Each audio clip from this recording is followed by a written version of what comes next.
Extroverts don't necessarily like you, but they like to be around you. And are creative people extroverts? No, creative people are slightly tilted towards extroversion, but that's not the fundamental dimension. Okay. Introverted people like to spend time alone, and there's plenty of creative introverted people.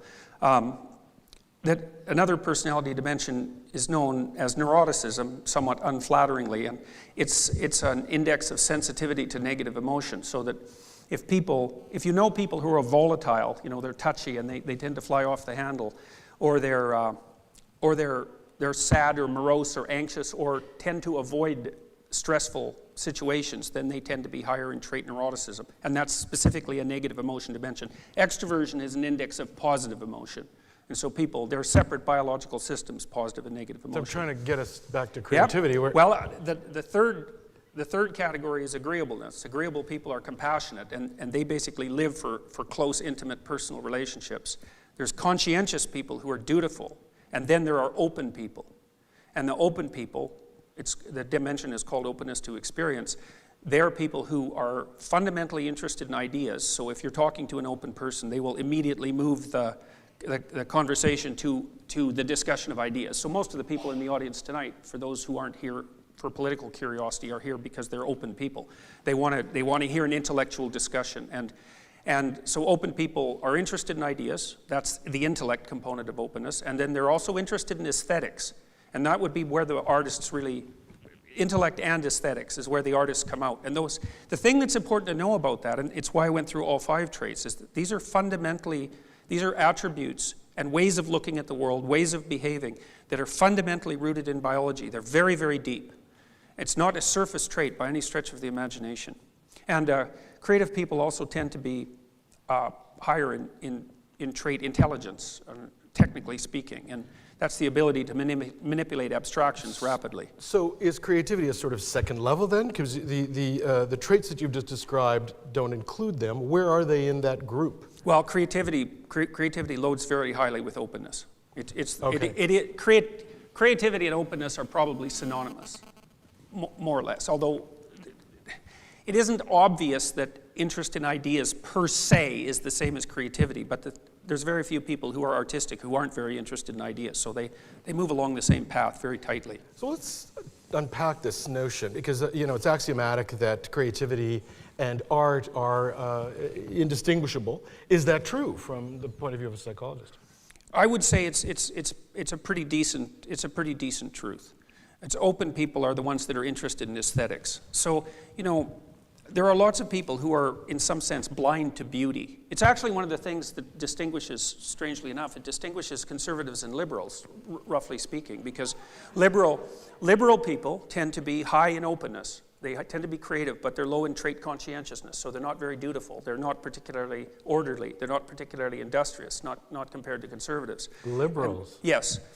Well, it's partly because, you see, this is one of the paradoxes. Conservatives are high in conscientiousness, especially orderliness, and they're low in openness. And I think the reason for that, in part, is that it's not that easy to be creative if you're too industrious or orderly. Because imagine you want to be a musician and you're 18, 19 years old, or worse, 25 years old, Well, the thing is that it's an insane thing to do if you're someone who's dutiful and career-oriented and practical, because the probability that you're going to monetize your creativity is so low that it's futile to even attempt it in many situations. And so if you're too concerned with convention and productivity, then that's going to undercut your ability to manifest adherence to your creative vision, which also takes you in all sorts of directions, none of which are necessarily practical. So one of the ways of thinking about creativity is that it's a gambling strategy, and conservatives make low risk, low return, but certain bets, really. And whereas the more liberal types and the more creative types, they make high risk, high return bets. And so almost all of them fail. But those who succeed dramatically, and they also change the world.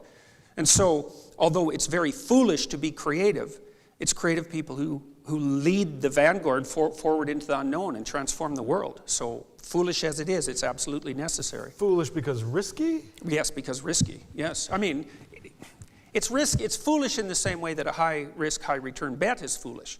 there's a high probability that you'll lose. And so if you're a conservative person, you're very concerned about hedging your bets. You don't want to lose. Being creative is a very bad game to play, but you won't play it anyways because you're conservative, so it isn't going to matter.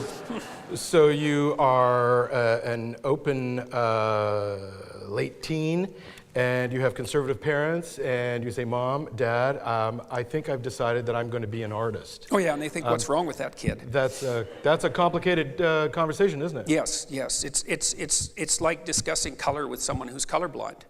And I mean that. And it's actually a perverse thing about conservatives in some sense, because the data on the economic utility of artists is really, really strong. I mean, artists and entrepreneurs are the same people. And of course, entrepreneurs are the people who provide all of the vision for the entire capitalist system. They're absolutely necessary. But conservatives tend to be so blind to art that they can't even see that the artists are the people who drive the economy forward.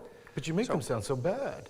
No, look, I mean, so here's another way of thinking about it. Is liberals, are we talking about political conservatives and political liberals? Yes, we're also talking about personality traits determine voting patterns to a great degree. So people vote their temperaments. And this is something that's really useful to understand when you're engaged in a political discussion, is that the person across the table from you who holds viewpoints other than yours is not doing it because they're stupid or ill-informed. They're doing it because they are not the same sort of person you are. And the funny thing about creative people versus conservative people, say, or liberal people versus conservative people, is that liberals start companies and conservatives run them. So you do seriously mean that. I'm glad to know you need conservatives. Yeah. I was getting a little bit worried. They're managers. Like, conscientious people make good managers and good administrators. And they tend to do better in school too, because diligence and dutifulness is an excellent predictor of academic performance. So if you want something that's already been invented, implemented, and then turned into a machine, you don't get someone creative to do that. They're off to do the next thing. They're not even interested in that. You'll bore them to death. So. Wow. So let's say you're an employer and you need some creative people. Yep. Is there a psychometric test to find out if someone's actually creative and they're going to be useful? Well, IQ tests work. I mean, not everyone with a high IQ is creative. Lots of lawyers have high IQs and they tend not to be creative at all. Well, you think about why that is, eh? Because lawyers are bound by precedent and rules, and so that isn't the same as being creative. And you want a creative accountant? No, not really. not unless you're looking for a jail sentence. So they don't like that word at all. No, yeah, that's right. My creative accountant, wink, right. So I mean, I psychometrically tested the 100 most creative lawyers in Canada as a project about 15 years ago with a magazine called L'Expert, which was a high prestige magazine among lawyers. And we had lawyers from across the country be nominated by their firms for creativity. And so we got some really, these were outstanding lawyers. So, and we tested them psychometrically, very, very high in intelligence, but not creative at all. The first trait was conscientious, dutiful, hardworking, diligent, industrious, orderly. Because you're working 70 hours a week, and you better bloody well work if you're in a position like that too. So it's nose to the grindstone stuff. Very low in neuroticism because it's very stressful. So they didn't experience much negative emotion. Very disagreeable people. Well, they're litigators, eh? And so they want to win. They're not compassionate and they're not polite. And only after that were they open. So they weren't creative at all, but they were extraordinarily intelligent. So, do employers look for creative people? No, not generally. Well, it's a real conundrum. So one of the things that's happening right now is that in most businesses, the non-creative people are increasingly being replaced by machines, right? Because anything that's creative can't really be turned into an algorithm that you can run as a machine, but anything that isn't creative can be. And so there's increasing demand in corporations for creative people, but the problem with being creative is that you're useless at the bottom of the dominance hierarchy. Because at the bottom of the dominance hierarchy, so a power hierarchy, you should do what you're told to do. You're not there to think outside the box. You're there to learn what you're supposed to do and implement it. And creative people are that isn't what they do. Now, what happens, though, to companies is that because they filter all the creative people out at the bottom, and then people start to rise up to the top, you really need creative people at the top because they are the entrepreneurial types, and they're the ones, for example, in law firms, even though lawyers aren't very creative, the more entrepreneurial ones are the ones that bring in all the business. There's like great lawyers who can implement, who can write well and communicate well, they're not a dime a dozen, but they're relatively common. But the ones who are entrepreneurial, who can go out there and drum up new businessmen, those people are hyper valuable, and they're very rare. But it's also very difficult to nurse them within any system, because systems do not nurture creativity. They're the antithesis of creativity. Because the artist is always the person who stands outside the structure. And so, or maybe builds his or her own structure, you know, which is also why it's hard to evaluate creative people. You can't, really, because if they're operating within the confines of a system that has an evaluative structure, they're not creative. So they're a real pain to try to manage and to organize. But you can select them. You select people who are high in intelligence and high in openness. We've done that in California.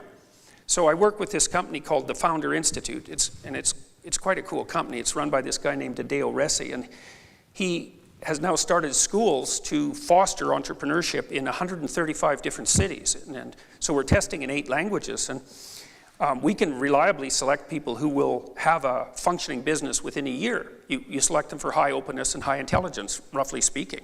So it's certainly something you can do.